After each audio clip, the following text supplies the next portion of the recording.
Hey everyone, thanks for tuning in to Learn Easy with us. We share simple and fun educational videos every single day to help you learn better and faster. Don't forget to subscribe to our channel and hit the bell icon so you never miss an update. Drop your thoughts in the comments below. We love hearing from you. So without any further delay, let's jump right into today's video. Let's talk about tokens. So you may have come across the idea of tokens when it comes to ChatGPT. So this lesson is all about diving in and exploring what is a token. Essentially, ChatGPT has a token limit. So ChatGPT 3 has a limit of 4,096 tokens, and ChatGPT 4 has a limit of around 8,000 tokens.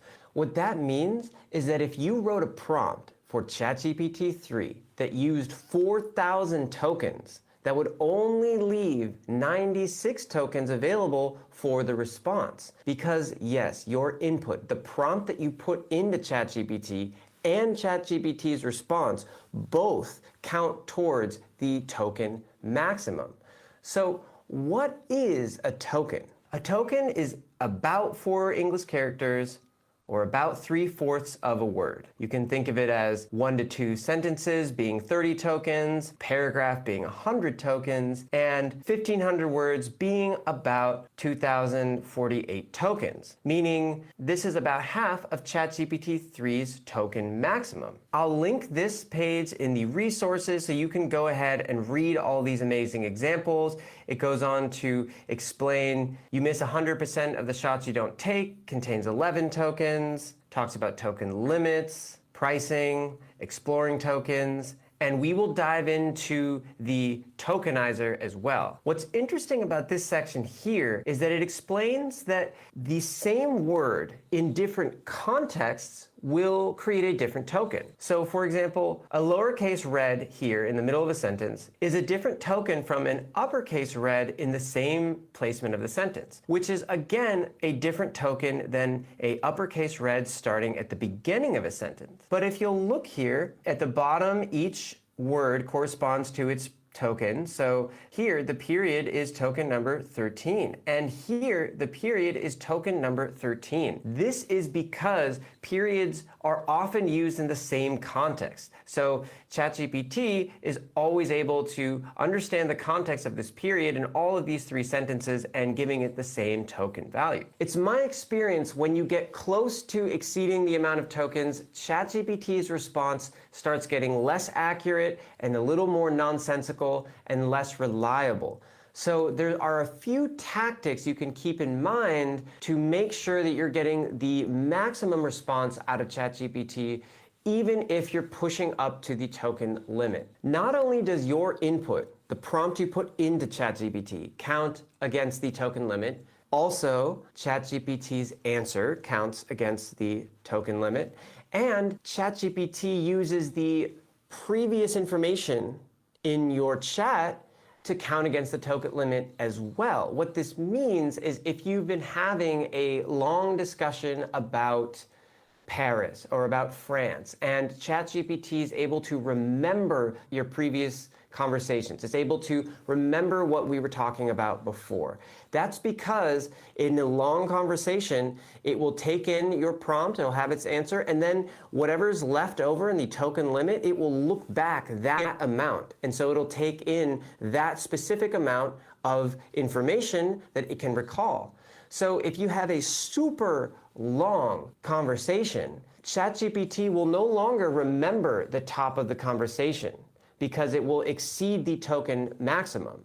So what you can do about that is if you have a really long conversation, you can ask ChatGPT to summarize the conversation from there on. And then you can either copy that and start it in a new chat or just keep going from there. But that way, when ChatGPT needs to look back to see what the context is, it can see that summary and understand, oh, okay, this is what we were talking about before, and you won't get some incomplete or nonsensical answers because the main point of context was maybe at the start of the conversation, and it's been so long that ChatGPT can no longer find the start of the conversation. So asking it to summarize the conversation in the middle of a long conversation is a quick hack for allowing yourself to not run into issues with the token maximum. If you're curious about how many tokens your prompt is going to take or some input data is going to take, we can jump over to the tokenizer so you can give it a test and it'll tell you exactly how many tokens a piece of text is going to take. Again, I want to stress that ChatGPT 3.5 has a limit of 4,096 tokens, while the ChatGPT 4 model has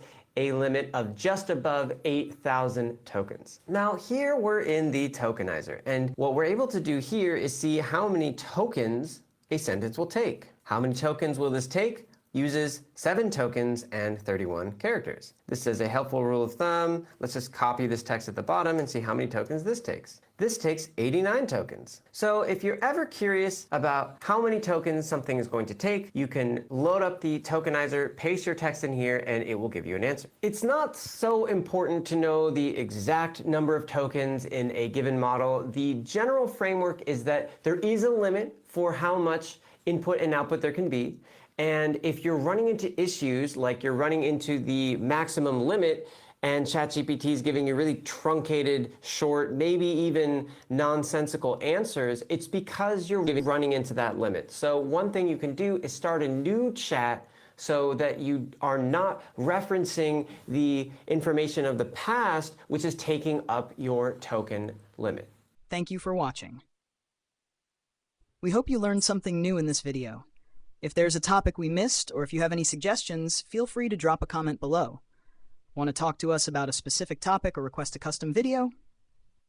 You can reach out to us on X, formerly Twitter, or Instagram. We also post short videos there, so make sure to follow us. Check out these other videos that might interest you. Until next time, thank you for your support, and keep learning with us.